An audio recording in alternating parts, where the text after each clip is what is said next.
Okay, so welcome back. So this is the first part of the course. Okay, so before we go into the actual syllabus of the course, but previously in self intro, I've told you the four part. The first two parts is going to be about how do you make the device.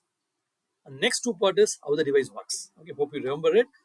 So here I'm going to show you the domain of the course, where exactly which domain we are working. So once I show you, you'll understand what I mean by the domain here. Second thing is fundamental jargons. What is simulation? What is modeling? Because okay, that's very important before we really start. Okay, so let's do that. Okay, so this is what we're going to do here. So before we go there, let us tear down your iPhone. So I have taken this from this source, uh, from this one, from this reference.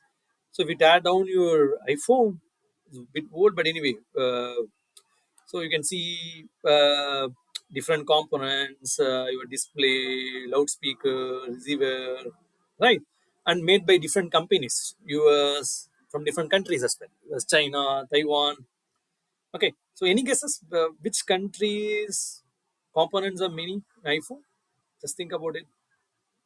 We will reveal it a few slides later. Okay, and you can see the battery, right? Battery technology is also a lot of work is going on, camera, so many things, and main important thing is the main PCB, the printed circuit board here over here, right?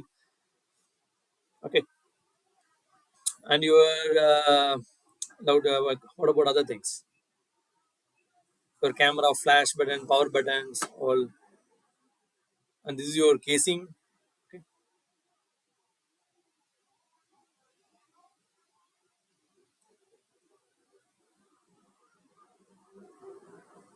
And if you see number of components per country, uh, so you can see US is so many components from US, but you can see it's these are components are from these countries, okay, or into iPhones.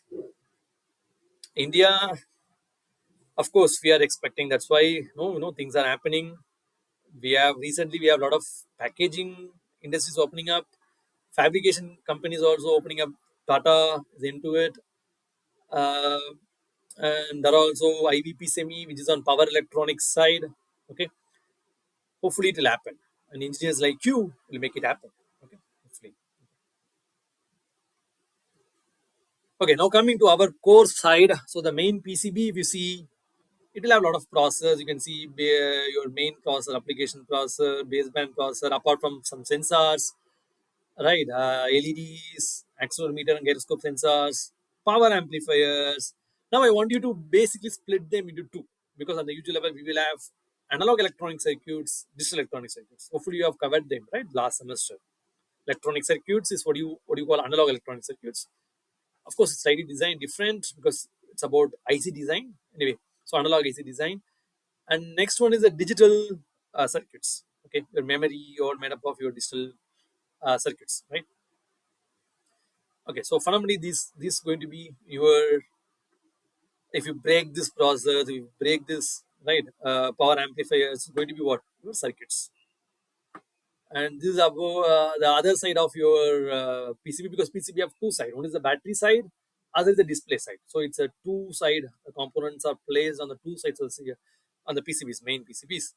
So here you can see power management, audio amplifiers. I think you have designed some of them during your electronic circuits lab, right? But this is your class D is power uh, audio amplifier, right? And you have power management circuits. Power management circuits itself a separate course. Of course, the each modules are can be considered in detail as separate courses. So power management is to design the circuits to deliver the power to each component in the PCB. Okay, so it's about the power delivery networks. Okay,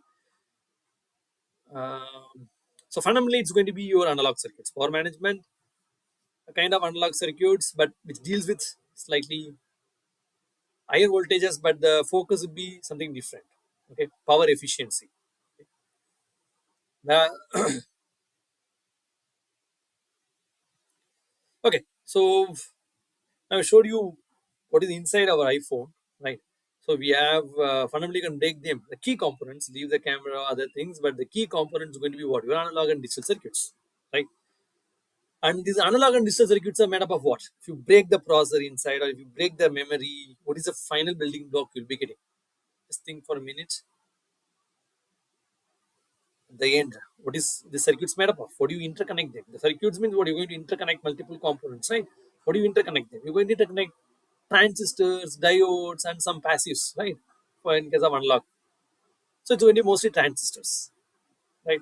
So our course is going to deal in the device level in the transistor diode level. Okay, so we are going to be one level down compared to our previous courses, analog and digital circuits, right? So hopefully you're able to see the whole hierarchy, right? From the phone made up of many components. So the key thing is the PCB. The PCB will have your main processors and then power amplifiers. If you zoom them up, what is inside them? Processors will have billions of transistors.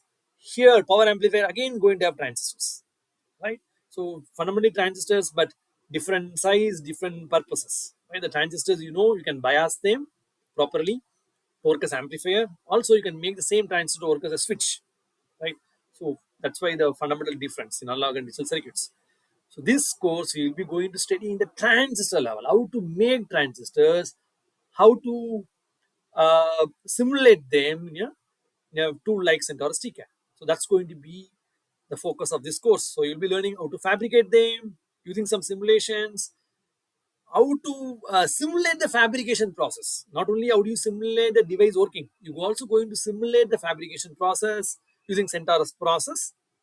The tool name is CentOS process, and you're going to also learn how they work and how you're going to simulate the working of the device. Hope it's clear, right? This is a domain what we're going to focus on this course. Okay. So simulation, I use the word simulations. Okay, but right now simulation is something we use computers. That much you know. Now we're going to see detail. So we're going to learn some technical jargons we should better know before we start the course. Okay, first thing is, let me ask you, what is modeling? Just think, what is modeling? What do you think modeling is about? Any guesses? Anything? For the live class, I asked some of the students to answer them, but I'll tell you. See, whatever your answer, you just have to speak out. You can be wrong, especially in my class. You can be uh, as free as you can, like in answering, right? And you can also shoot me your questions. But right now, for the first few days, it's going to be online. Okay, so now let us come to what is modeling. What do you think? Modeling is see, if you can represent anything using some mathematical equations or mathematical representations, that is called modeling. Anything can be anything. Let me show you some simple instance. So how do you mathematically represent this one? A boy kicking a ball. How do you represent it mathematics? What equation comes in your mind? And I want you to focus only on the kicking aspect of that.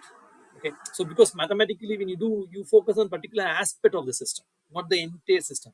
Right? A particular behavior. That's what you're going to focus here. So for me, this is what is called physics as well. Right? When you can represent mathematically something, right? What is happening? That is called modeling or physics. So modeling means when you represent something mathematically. Okay, coming to this action, it is approximately you can say F equal to ma, Newton's second law, right? Here we just focusing only on the motion part, right? Only in the kicking part, right? Not on the other things. We are not deviating on other aspects. Okay, so when you say modeling, what we mean is representing something mathematically. Okay, some focus aspect of that, not the complete aspect. How the boy ran, or how is his hand or leg movement. We are not focusing on that. Okay, so this is what modeling is. So modeling, you are approximating certain things. Okay, but we understand it better. So you're approximating a very complex thing, right? But that helps you to understand better what is happening. Okay, that is what modeling is. So modeling, why we do modeling? To understand what is happening. Hope you remember in my self intro what I told you. We understood how that solar cells work using TCAD simulations. Right? So okay, still we didn't learn about simulations. Coming to that part now. Okay, now this is what very important. So listen carefully. Modeling means when you can make your expression, a closed form expression. Okay, other jargon.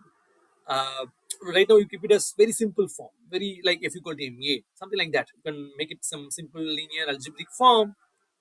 You can call it as analytical model.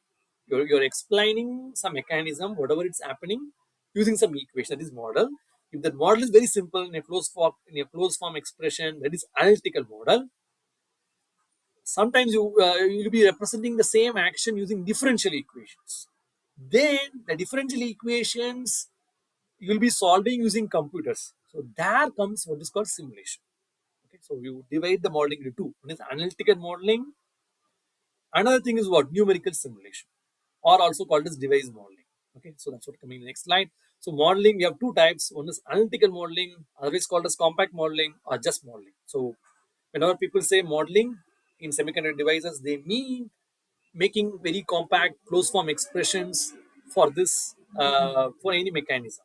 Okay, especially how the device works. Okay, so the device working can be given by single equation. That is your compact model. Very simple compact equation. But device working is explained by a bunch of differential equations, a group of differential equations. Then it is called numerical simulation. Okay, so far clear what I'm saying? Let me give you some example. So this course is about second part. Okay, numerical simulation or device modeling or simulations. This is what we have seen. So I'll come to this again. So whatever we device modeling will be having differential equations, okay, and we'll be solving them using computers.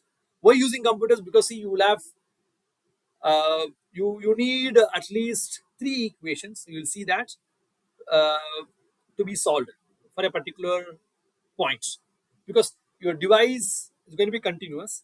But when you want to solve them using computers, we will be discretizing them. Okay, something very similar to sampling in your signal system concept. Because your time is continuous, you sample them. Right? Take only few points from them, because we can only process discrete points, right? Not a full, because you know, right, a continuous line has infinite number of points which you can't process using computers. So similar, same idea. We have a device. You're going to make it finite. How do you make it finite? We create, we discretize them, we sample them in space, not in time. In signal system, you sample them in time. Here you sample them in space, which is called mesh points. We'll be creating mesh points, guys. This you will be doing in simulation as well. Okay. So uh, once you do them, so each point you'll be solving this differential equation. Suppose you have 1,000 points in your device, then how many equations you have to solve? It's not just three. Each point you have to solve three equations. So how many points you'll get? 3,000 equations, which is manually very difficult to solve. So that's why we use computers to solve them, and that's why simulations are generally done using computers. So we will be using computers in our lab or your laptops to solve these devices. Okay. Hope the terminology is clear. Okay. Two types of modeling. Compact modeling is not our part of the course, right? That's for different. That's a different course. Our focus is going to be device modeling. Okay, this is I will give you an example. Okay, so you can see I equal to I e power. So exponential is one of the closed form expression. Okay, I'll show you what are the list of closed form expressions later. Very simple, compact, very expression. So using this, you can simulate IV characteristic of a diode. You don't need a diode. You don't need a physical diode here to simulate. It's very fast, compact, all good. This is compact model. There's a name for this model. Anyone know this name for this equation?